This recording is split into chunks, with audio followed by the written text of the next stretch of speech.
تسلسل سلامت رہتا ہے، اور اگر یہ زیادہ محبت ہاتھوں میں ہے تو پھر موت کا گزر نہیں، حیات ہی حیات ہے۔ اور اسی سبیل کو جہاں زیادہ حیات تقسیم ہوتا ہے سبیل حسین کہا جاتا ہے، اور ہم حرف عام میں اسے مجلس حسین کہتے ہیں۔ بار بار ان مجالس کا انعقاد کر کر بے خبر زمانے کو باخبر کرتے ہیں کہ اگر تم بھی تسلسل حیات کو سلامت رکھنا چاہو تو اس سبیل سے سادر کو مان لو، اس سبیل سے سادر کو مان لو۔ ہم نے اپنے کبھی سادر درد پرش نہیں بہایا، ہم نے اس سبیل میں دریائے درد کے تلاطم کو دیکھا تو اشک بہایا، اور ہم نے اپنے ساغر درد کو جب اس دریائے درد میں ڈال دیا تو ہم نے اپنے درد کو بھی آفاقیت عطا کر دی، درد کو بھی ہم نے آفاقیت عطا کر دی، یہ راہ حیات کو سربدیت عطا کر دی ہے، یہ راہ حیات کو ابدیت عطا کر دی ہے۔ اس لیے اس راہ میں کوئی مخصوص طبقہ نہیں بلکہ ہر طبقہ انسان مشتمل ہوتا ہے، ہر طبقہ انسان مشتمل ہوتا ہے۔ ایک ماہ چند دن درمیان میں ہے اور دنیا 1400 برس سے حیرت میں ہے کہ یہ بار بار فرش ازاں کیوں بچ جاتا ہے، یہ بار بار فرش ازاں کیوں بچ جاتا ہے۔ تو اس کو حیرت کے دائرے کو توڑ دیجیے اس مکالمے کے ساتھ کہ منتشر دنیا کو جب مشتبہ کرنا ہو تو اس فرش کو بچھا دیجیے، منتشر دنیا کو جب مشتبہ کرنا ہو تو اس فرش کو بچھا دیجیے۔ رنگ کی قید نہیں، نسل کی قید نہیں، قبیلے کی قید نہیں، مذہب کی بھی قید نہیں، شرط یہ کہ طالب ہو اور آ کر اس دروازے پہ دستک دے، یہ دروازہ کھلے بقدر ظرف اس کے ساغر کو بھر دے۔ تو عزیزان گرامی وہ آبدانہ کی تلاش میں نہیں آتا، وہ تلاش علم میں آتا ہے۔ جب یہ دروازے کھلتے ہیں تو علم کی تقسیم کا عمل شروع ہو جاتا ہے، علم کی تقسیم کا عمل شروع ہو جاتا ہے، اور جب تک یہ تقسیم علم کا عمل جاری رہے گا سفر حیات رکے گا نہیں، مسلسل رہے گا۔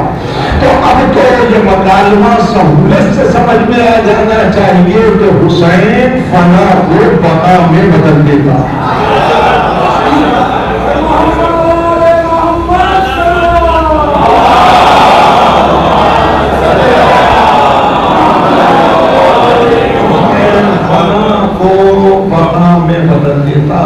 وقت ظاہر ہے کہ مختصر ہے، لیکن میرے یہ مختصر سے وقت میں مکالمے محفوظ رہیں، آنے والے دنوں میں یہ تفصیل میں بدل جائیں، تفصیل میں بدل جائیں گے۔ انسان مختلف دائروں میں سانس کھینچ رہا ہے، انسان مختلف دائروں میں سانس کھینچ رہا ہے۔ مسئلہ انسان کو ڈھونڈیے، کسی بھی دائرے میں انسان کھڑا ہو اسے روک کے پوچھئے کیا چاہتے ہو، تو دو مکالمے بار بار آپ کی سماعت سے ٹکرائیں گے۔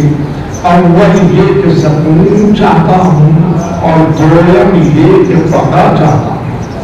ہر انسان تلاش سکون اور تلاش بقا میں سرگردہ، ہر انسان تلاش سکون اور تلاش بقا میں سرگردہ ہے۔ تو آج یورپ اس امر پر عامل ہو گیا، آج یورپ اس امر پر عامل ہو گیا کہ مسئلہ انسان کو حل پذیر بنایا جائے۔ تو آج یورپین کنٹریز نے مائنڈ کنسنٹریشن سینٹرز قائم کیے ہیں، یکسوئی یہ نفس کے ادارے۔ وہ آنے والوں سے یہ نہیں پوچھ رہے کہ آپ کا نام کیا ہے، رنگ کیا ہے، نسل کیا ہے، قوم کیا ہے، قبیلہ کیا ہے۔ وہ یہ بھی نہیں پوچھ رہے کہ آپ کا مذہب کیا ہے۔ وہ اس کی کیفیت طلب کو دیکھتے ہیں اور اس سے مکالمہ کرتے ہیں، جو اس میں چھپا ہوا ہے اس کو تلاش کرتے ہیں، اور اس نقطۂ مخفی پر اس کی توجہ کو مرتکز کرا دیتے ہیں۔ اور جب اس نقطۂ مخفی پر اس کی توجہ مرتکز ہو جائے تو عزیزان گرامی اس کی حیات کیفیت اعتدال و توازن کے اندر آ جاتی ہے۔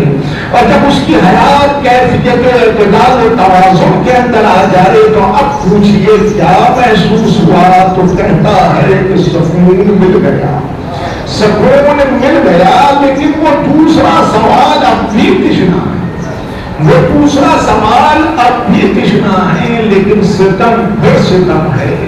یورپ آج مائنڈ کنسنٹریشن سینٹرز قائم کر رہا ہے، اور اسلام نے 1400 برس پہلے مائنڈ کنسنٹریشن سینٹرز قائم کیے جنہیں مساجد کہا جاتا ہے، جو یکسوئی نفس کے ادارے تھے، لیکن ملوکیت زدہ اذہان نے اسے انتشار نفس کی آماجگاہیں بنا دیا، اسے انتشار نفس کی آماجگاہیں بنا دیا۔ یہ سورہ روم کا 30واں مقام ہے، مخاطب تمام انسان ہیں کہ فَأَقِمْ وَجْهَكَ لِلدِّينِ حَنِيفًا، تم اپنے نفس میں یکسوئی کو قائم کرو، کنسنٹریشن کو قائم کرو، تم اپنے نفس کے اندر توجہ کو قائم کرو۔ کیوں؟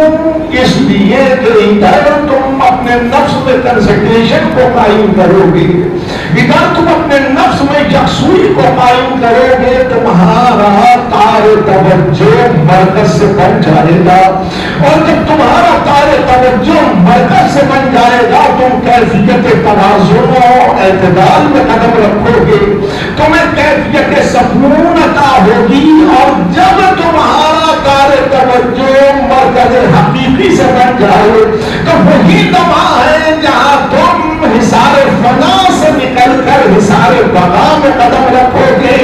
اب تو سمجھ لیجئے دارائے دین میں پابند شرع جتنے احکام ہیں، نماز و روزہ و حج و زکات و خمس، یہ سب مائنڈ کنسنٹریشن پروسیس سے تھرو کرتے ہیں، لیکن ہم نے اسے عادت بنا دیا، ہم نے اسے عادت بنا دیا۔ عادتاً اگر کام کریں تو یکسوئی برقرار نہیں رہتی، لیکن اگر عبادتاً وہی کام سر انجام دیے جائیں تو یکسوئی برقرار ہو جاتی ہے۔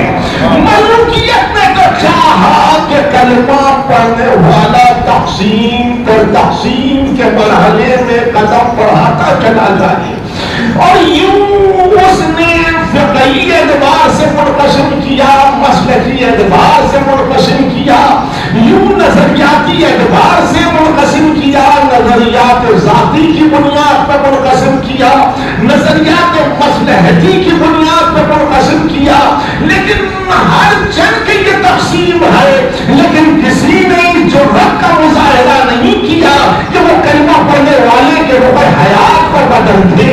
یعنی اب فرقہ کوئی، مسلک کوئی، نظریہ کوئی، لیکن جب عبادتگاہیں تعمیر ہوں گی تو اس کا رخ ایک ہی سمت میں ہوگا، اس کی ڈائریکشن ایک ہی ہوگی۔ یہی سبب ہے کہ ملت کہیں کھڑی ہو لیکن اس کا رخ حیات کعبۃ اللہ کی جانب ہے، اس کا رخ حیات کعبۃ اللہ کی جانب ہے۔ سب کا رخ حیات ایک ہی سمت میں ہے، سب کا رخ حیات ایک ہی سمت میں ہے۔ اجتماعی طور پر کھڑے ہوں تو، انفرادی طور پر کھڑے ہوں تو، یہ جرأت کسی میں نہیں کہ سر منہ انحراف کرے، یہ جرأت کسی میں نہیں کہ سر منہ انحراف کرے، لیکن عزیزان گرامی وہ تو اللہ نور السماوات وما فی الارض، اللہ تو زمین و آسمان کا نور ہے، اللہ تو زمین و آسمان کا نور ہے۔ فَأَقِمْ وَجْهَكَ لِلدِّينِ حَنِيفًا، تم اپنے نفس میں کنسنٹریشن کو قائم کرو، یکسوئی کو قائم کرو۔ لیکن عزیزان گرامی یہ قبلہ رو اسی لیے کھڑے ہیں کہ اس نفس میں یکسوئی قائم ہو، کنسنٹریشن قائم ہو، ورنہ تو وہ زمین و آسمان کا نور ہے، جدھر رخ کرو وہی وہی ہے۔ اینما تولوا، جدھر رخ کرو وہی وہی ہے۔ لیکن یہ سب کا تعین کس لیے ہے، یہ ڈائریکشن کا تعین کس لیے ہے؟ فقط اس لیے کہ اس میں کنسنٹریشن قائم ہو، اس میں یکسوئی قائم ہو، اس لیے کہ جب آپ عازم سفر ہیں اور اگر آپ سمت کا تعین نہ کریں تو منزل مقصود تک نہیں پہنچ سکتے، منزل مقصود تک نہیں پہنچ سکتے۔ اس لیے یہ آغاز میں سمت کا تعین ہے کہ آپ منزل مقصود پہ جا کے حیات کو قیام دیں، اور منزل مقصود کو اصطلاح قرآن میں دین کہا جاتا ہے، منزل مقصود کو اصطلاح قرآن میں دین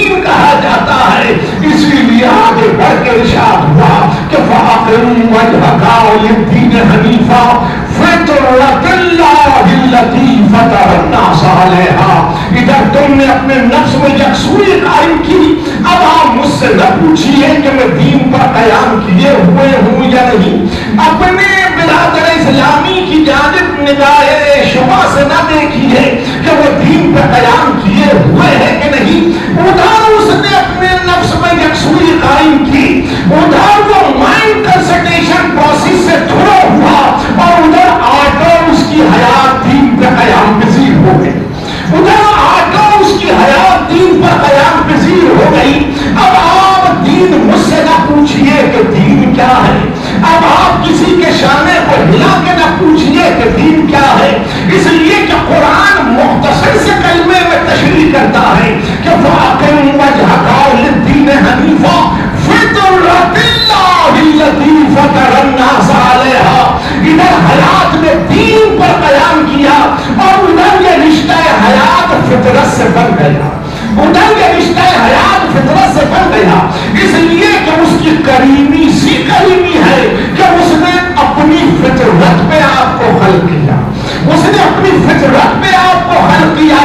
جب مکالمہ کتنی دفعہ منبروں سے آپ نے سماعت کیا کہ اسلام دین فطرت ہے, اسلام دین فطرت ہے, یعنی ادھر آپ کی حیات دین پر قیام پذیر ہوئی, ادھر دامن حیات فطرت سے بن گیا.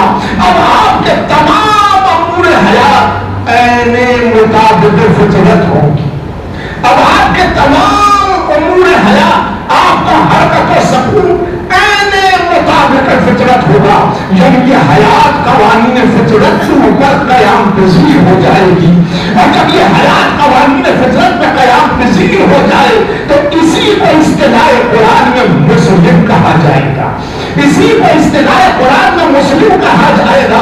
ساری زندگی دعویٰ کرے کہ نمازیں پڑھے, روزہ رکھے, حج کا حکم بجا لائے, زکات و خمس کے احکام پر عمل کرتا رہے, اور کہے کہ میں دین کے راستے پر ہوں, لیکن قدم قدم پہ قوانین فطرت کو توڑتا چلا جائے تو اصطلاح قرآن میں اسے مجرم کہا جائے گا. اصطلاح قرآن میں اسے مجرم کہا جائے گا. یعنی جب یہ حیات قوانین فطرت کے اوپر قیام کرے تو زبان قرآن میں مسلم ہے, اور جب قوانین فطرت کو توڑتی چلی جائے تو زبان قرآن میں مجرم ہے. یہ کیا سجدے پہ سجدہ کر کے, یہ کیا سجدے پہ سجدہ کر کے سر بلند کر کے چلے کہ میں نے عبادت کی, میں نے نماز کو ادا کیا. عزیزان گرامی, اس عبادت پہ بڑا گھمنڈ ہے عبادت گزاروں کو, اس عبادت پہ بڑا ناز ہے عبادت کرنے والوں کو.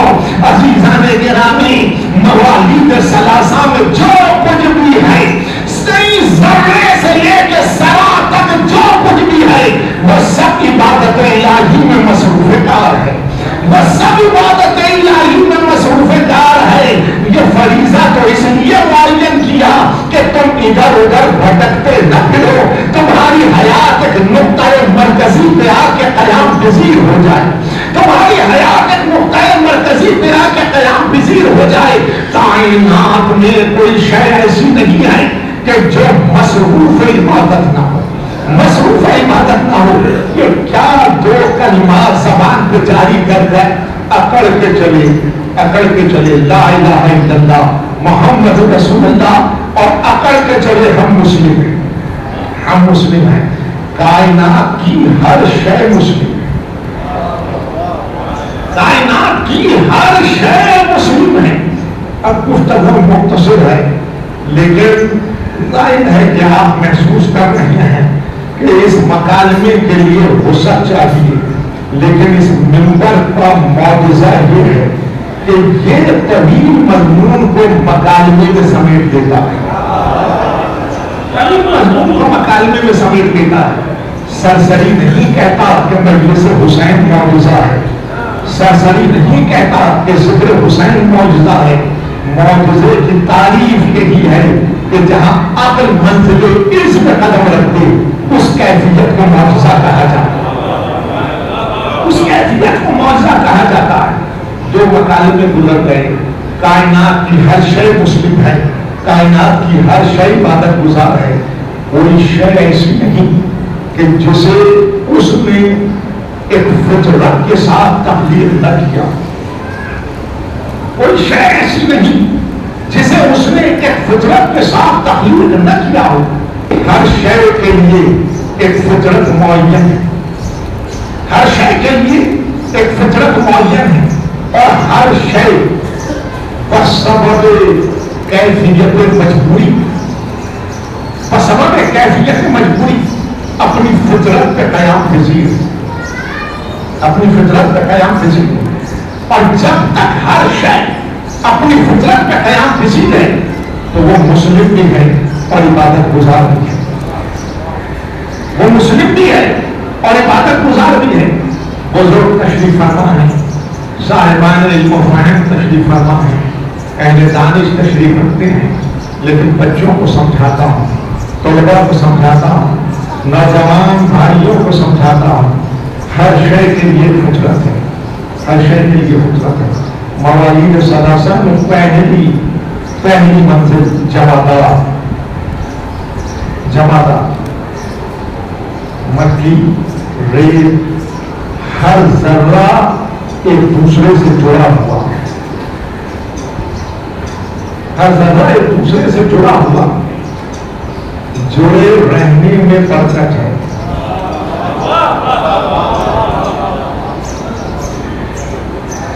اب برکت بھی ایک موضوع ہے.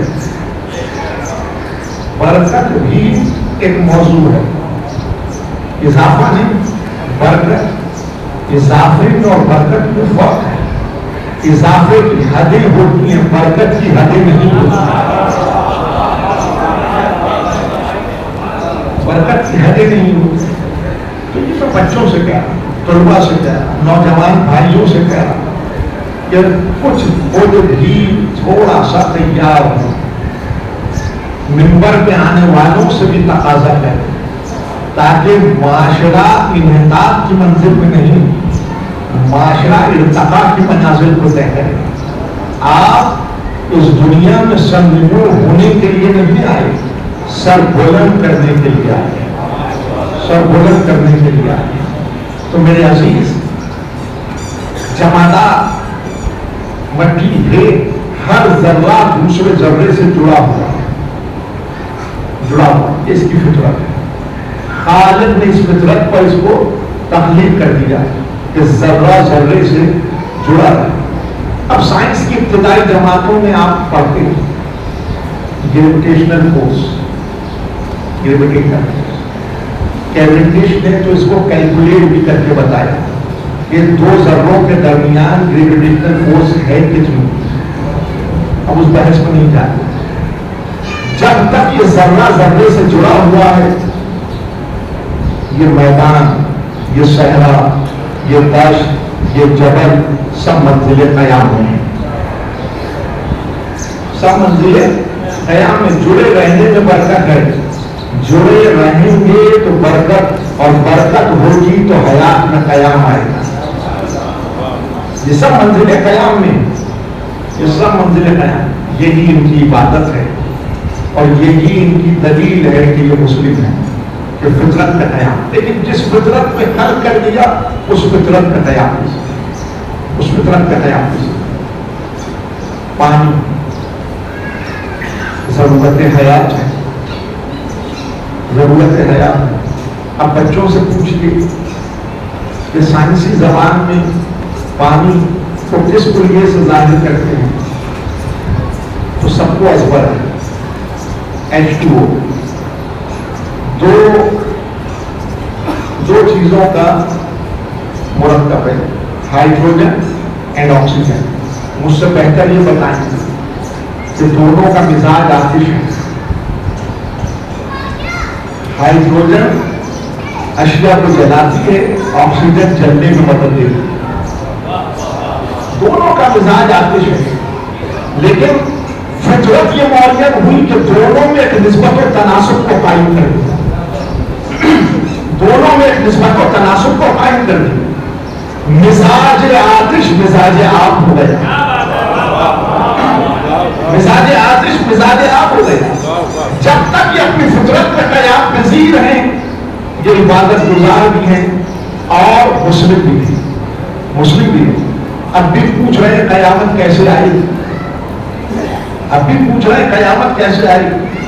جس نے اس فطرت پہ قیام دیا اگر وہ اشارہ کرے اور یہ تناسب بگڑ جائے، یہ تناسب بگڑ جائے تو کل فراش مبسوس ایسے اڑیں گے جیسے بنی ہوئی ہوتی ہے. یہ حصہ پانی ہے، یہ نسبت و تناسب اگر ذرا سا بگڑ جائے تو یہی آپ آتش بن جائے گا، یہی آپ آتش بن جائے گا. ہر شے کو اس نے ایک فطرت عطا کی، ہر شے اپنی فطرت کا قیام پذیر ہے. یہی قیام اصل دین ہے، یہی قیام اصل دین ہے. لیکن لطف یہ ہے کہ ہر شے کے لیے فطرت موجود ہے، لیکن اس میں آپ کو اپنی فطرت پہ خرید، اس نے آپ کو اپنی فطرت پہ خرید کیا. کیا شان کریمی ہے اس کی، کیا کریمی ہے اس کی. یعنی اس کا مدعا یہ ہے، اس کا مدعا یہ تو مجھ جیسے ہو جاؤ،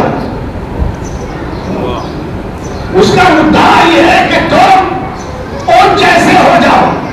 اپنی فطرت پہ حل کیا تو ایسے جواہر دنیا میں بھیجے، ایسے جواہر دنیا میں بھیجے جو اس کی صفات کی مظہریت کے حامل ہو گئے. وہ رہے تو بننے ہی، وہ رہے تو بننے ہی، لیکن اصطلاح میں انہیں مظہر العجائب کہا گیا.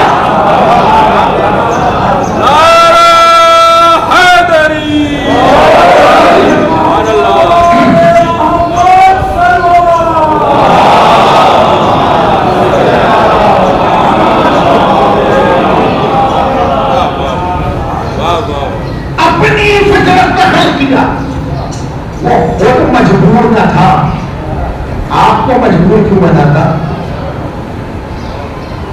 وہ خود صاحب اختیار، آپ کو صاحب اختیار بنایا، آپ کو صاحب اختیار بنایا. آپ کا قیام، آپ کا رکوع، آپ کا سجدہ مجبوری نہیں، اختیاری ہے. مجبوری نہیں، اختیاری ہے. کائنات کی ہر شے کیفیت مجبوری میں قیام پذیر ہے، لیکن جب آپ کی حیات فطرت پہ قیام کرے تو یہ قیام مجبوری نہیں، قیام اختیاری ہوگا. یہی سبب ہے کہ کائنات کی کسی شے کے لیے ڈے آف جسٹس نہیں ہے، کائنات کی کسی شے کے لیے روز جزا و سزا نہیں ہے. ڈے آف جسٹس فقط انسان کے لیے ہے، روز جزا و سزا فقط انسان کے لیے ہے کہ صرف اختیار درست کیا یا نہیں، اختیار کو صحیح طور صرف کیا کہ نہیں، یا اس کو مجروح کرتا چلا گیا. اگر صرف اختیار درست کیا تو کئی وہاں کامیاب ہو جائے گا، اور اگر مجروح کیا تو مجرم بن کے کھڑا رہ جائے گا. مجروح کیا مجرم بن کے کھڑا رہ جائے گا. فَأَقِمْ وَجْهَكَ لِلدِّينِ حَنِيفًا فِطْرَتَ اللَّهِ الَّتِي فَطَرَ النَّاسَ عَلَيْهَا. فَطَرَ النَّاسَ، اسی پہ تو آپ کو، مجھ کو، سب کو خلق کر دیا. کہاں دین ڈھونڈنا ہے؟ ذَلِكَ دِینُ الْقَيِّمُ، یہی محکم دین، یہی محکم دین ہے. دین القیم، یہی محکم دین ہے. تم کہاں متشابہات میں دل کے گھڑے کیے بیٹھے ہو؟ تم کہاں متشابہات میں دل کے گھڑے کیے بیٹھے ہو؟ محکم دین پر آ کر قیام پذیر ہو جائے، محکم دین پر آ کر قیام پذیر ہو جائے. اس لیے آل محمد کا تذکرہ بار بار کرتے ہیں کہ یہ حیات قوانین فطرت کا قیام پذیر ہو جائے، قوانین فطرت کا قیام پذیر ہو جائے. گفتگو کو تکمے کی منزل تک لے آیا ایک مکالمے کے ساتھ. ایک مکالمے کے ساتھ کلمہ تو سب نے پڑھا، کلمہ تو سب نے پڑھا، لیکن آل محمد نے عملیت کی منزل کو بتایا، آل محمد نے عملیت کی منزل کو بتایا کہ قیامت تک جب تاریخ کے ورق کو الٹو گے نقابیں کھینچتی چلی جائیں، نقابیں کھینچتی چلی جائیں، اللہ کی فطرت کو ڈھونڈ لو، وہ کچھ لیتا نہیں دیتا، وہ کچھ لیتا نہیں دیتا، تاریخ کے ورق الٹ کے دیکھتے چلے جاؤ، کلمہ پڑھ کے جان لینے والا نظر آئے وہ قوانین فطرت کو توڑ رہا، اور جہاں دینے والے نظر آئے وہ قوانین فطرت کے حیات کو قیام پذیر بنا رہے ہیں۔ اب تاریخ کو ایک مکالمے میں سنو اور اجازت دو، فتح سے لے کے شام کے دربار تک سب دعویٰ مسلم ہیں، سب دعویٰ دار ہیں کہ ہم دارا اسلام میں کھڑے ہیں، لیکن دیکھنا یہ ہے فتح سے لے کے شام کے دربار تک کہ کلمہ پڑھ کر لے کون رہا ہے اور دے کون رہا ہے، جو لے رہا ہے وہ مجرم ہے، جو دے رہا ہے وہ مسلم ہے۔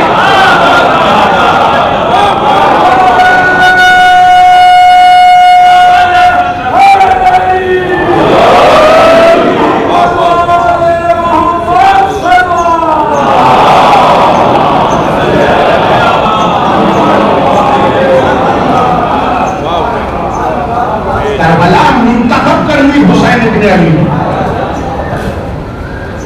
کربلا منتخب کر لی حسین، تاکہ یہ رمزیت سمجھ میں آئے، یہ معنویت سمجھ میں آئے، یہ حقیقت سمجھ میں آئے، یہ سر واہ ہو جائے، یہ سر واہ ہو جائے۔ 6 مہینے کے بچے کو ہاتھوں میں اٹھا کے لایا، مسائل نہیں پڑھا، مسائل نہیں پڑھا، 6 مہینے کے بچے کو ہاتھوں میں اٹھا کے لایا، بچے کو ہاتھوں میں اٹھا کے نہیں لایا، حسین اپنی باہوں میں فطرت کو سمیٹ رہا، حسین اپنی باہوں میں فطرت کو سمیٹ کے لایا۔ کربلا مجبوری کا راستہ نہیں، اختیار کا راستہ، اختیار کا راستہ۔ اب سمجھو 6 مہینے کے بچے کو کیوں حسین ساتھ لائے تھے؟ کربلا کی جنگ کا نتیجہ ہاتھوں میں اٹھا کے، کربلا کی جنگ کا نتیجہ ہاتھوں میں اٹھا کے۔ میرے عزیز، صبح سے اب تک بڑے شجاع تھے، بڑے بہادر تھے، سب نے زبردست پائی۔ بچہ کوئی تیر ہو، دیگ ہو، کمر ہو، تلوار تو ساتھ نہیں لایا، بچہ دشت امامت میں مسکرایا، بچہ نہیں مسکرایا، فطرت مسکرایا، فطرت مسکرائی، اور بے زبان تعصب قیامت انسان کو زبان دے دی، بے زبان تعصب قیامت انسان کو زبان دے دی کہ جب فطرت مسکراتی ہے تو مار کا تصویر ہو جاتا ہے، مار کا تصویر ہو جاتا ہے۔ کلمہ تو ایک ہی تھا، لیکن بچے نے مسکرا کے بتایا کہ ادھر وہ بلا نے اپنے چلو میں سب سے بڑا ہتھیار جوڑا، اور بچے نے مسکرا کے بتایا فطرت مسکرا رہی ہے، قیامت تک کربلا کھلا میدان ہے۔ بچے کی مسکراہٹ سے آج بھی حیات کے چہرے پہ درخشندگی ہے، اس لیے کہ بچے نے مسکرا کے بتایا کہ ادھر کلمہ پڑھ کے قوانین فطرت ٹوٹ رہے تھے، اور ادھر کلمہ پڑھ کے حیات قوانین فطرت پہ قیام پذیر تھی۔ جہاں قوانین فطرت توڑ کے کلمہ پڑھا جائے اس دائرے کو دائرے مجرمین کہتے ہیں، اور جہاں قوانین فطرت پہ قیام کر کے کلمہ پڑھا جائے اس دائرے کو دائرے مسلمین کہتے ہیں۔ زمان تاریخ میں مجرمین کے دائرے کو یزیدیت کہتے ہیں، اور مسلمین کے دائرے کو حسینیت کہتے ہیں۔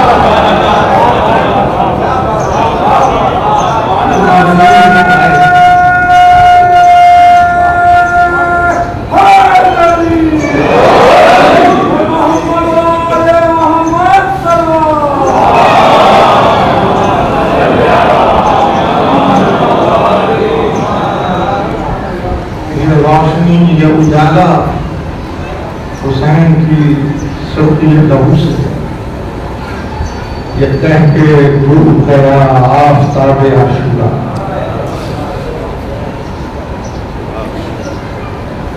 یہ کہہ کے ڈوب گیا آفتاب عاشورہ، رہتا دیر حسین کی روشنی بات، خیمہ جلا، خیمہ جلا، گھر اجڑ گیا، لیکن اس خیمے کے جلنے کی حدت کو آج بھی جو محسوس کرے وہ تاریخی حیات کو روشنی میں بدل،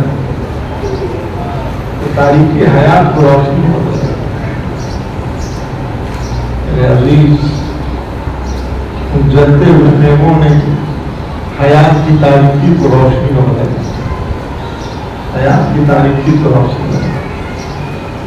حسین نے تہ شمشیر سر کو رکھا، حسین نے تہ شمشیر سر کو رکھا، اور حسین بنا لا الہ قرار پایا،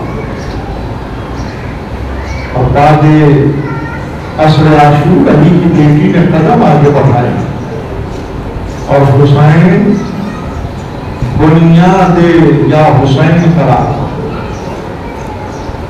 بازاروں سے گزرنے، کوفے کے دربار سے گزرے، کوفے کے دربار سے گزرے، اور ایک ہی صدا تھی، حسین حسین حسین۔ گزرتے گزرتے شام کے بازار میں علی کی بیٹی آ گئی، شام کے بازار میں علی کی بیٹی آ گئی، بلا کا ازدحام تھا، بلا کا ازدحام تھا، خبر دینے والا خبر دے رہا تھا، محمد کی نواسیاں جا رہی ہیں، علی کی بیٹیاں جا رہی ہیں، لوگ جھولیوں میں پتھر بھر بھر کے لائے تھے، لوگ جھولیوں میں پتھر بھر بھر کے لائے تھے۔ قافلہ دربار کے پہلے دروازے پہ پہنچا، ایک دروازے سے دوسرے دروازے تک 70 حبشی غلام نیزہ بردار کھڑے تھے تاکہ قافلے پہ ہیبت ڈالی جا سکے، قافلے پہ ہیبت ڈالی جا سکے۔ علی کی بیٹی نے ایک نگاہ رائے ڈالی اور پلٹ کے کہا، ام لیلا گھبراؤ نہیں، علی اکبر نہیں، زینب موجود ہے۔ ام فروا بھابی ام فروا گھبراؤ نہیں، قاسم نہیں ہے، زینب موجود ہے۔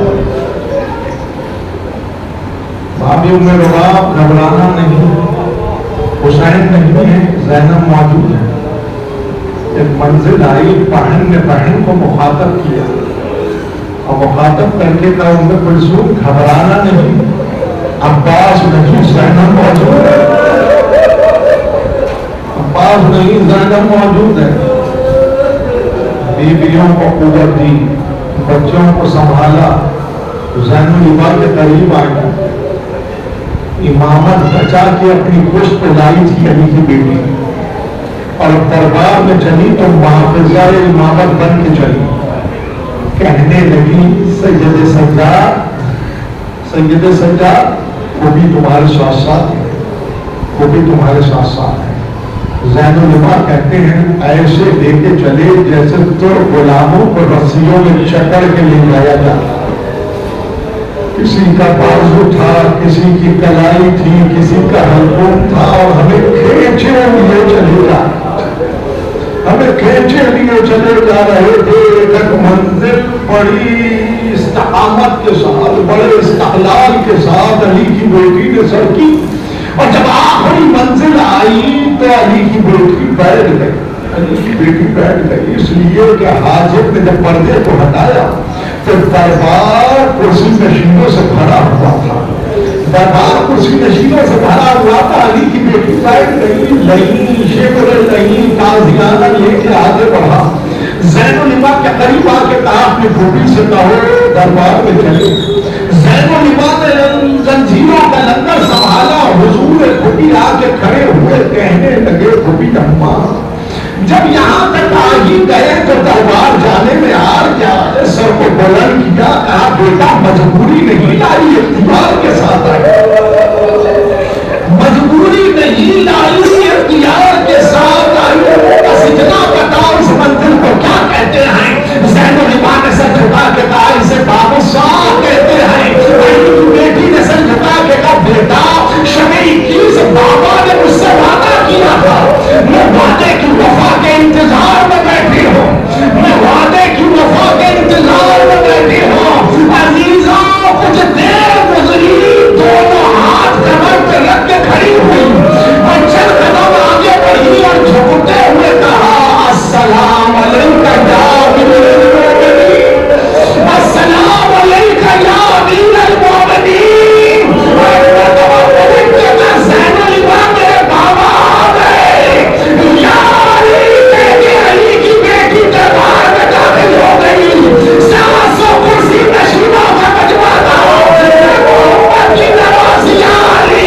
يعلم الذين ظلموا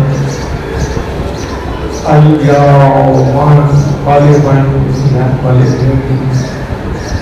الہی وسیعتی علایا پروردگار ہماری اس عبادت کو اپنی بارگاہ میں قبول فرما پروردگار حاضرین مجلس کی جملہ حاجات شریعہ سے کرتا پروردگار مرحومہ کو بحق محمد و آل محمد علیہ میں جگہ ان کے گناہان کبیرہ اور صغیرہ کو معاف فرما ان کے لواحقین و متعلقین کو صبر جمیل عطا فرما پروردگار مقامات مقدسہ کی حفاظت فرما پروردگار ملت کو متحد رکھ تمام ملت کی حفاظت فرما ظہور حضرت حجت میں تعبیر فرما ایک مرتبہ سورہ الحمد اور 3 مرتبہ سورہ اخلاص تلاوت فرما اشرف ناز زیدی بنت سید خورشید حیدر زیدی کی روح کے ساتھ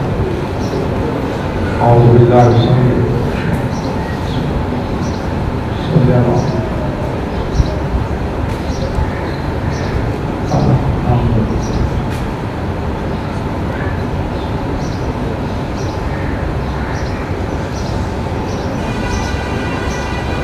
بسم اللہ الرحمن الرحیم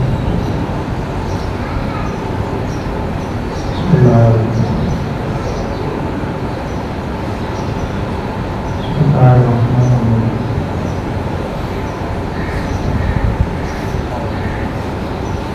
اللهم صل على محمد وآل محمد اللهم صل على محمد وآل محمد اللهم صل على محمد وآل محمد پروردگارا بحق امام زمانہ جو سورہ تلاوت کیے گئے جو کلام مجید تلاوت کیا گیا جو دیگر اذکار کیے گئے بالخصوص جو ذکر سید الشہداء امام مظلوم علیہ السلام کیا گیا نظم کرتے ہیں تمام انبیاء و مرسلین ائمہ و اولیاء و شہداء و صدیقین و صالحین کی بارگاہ میں بالخصوص شہداء کربلا علیہ السلام کی بارگاہ میں اور وہاں سے اس کا جو ثواب ایصال کرتے ہیں اشرف ناز زیدی بنت سید خورشید حیدر زیدی کی روح کو ربنا آتنا فی الدنیا حسنۃ وفی الآخرۃ حسنۃ وقنا عذاب النار رب صل علی محمد وآل محمد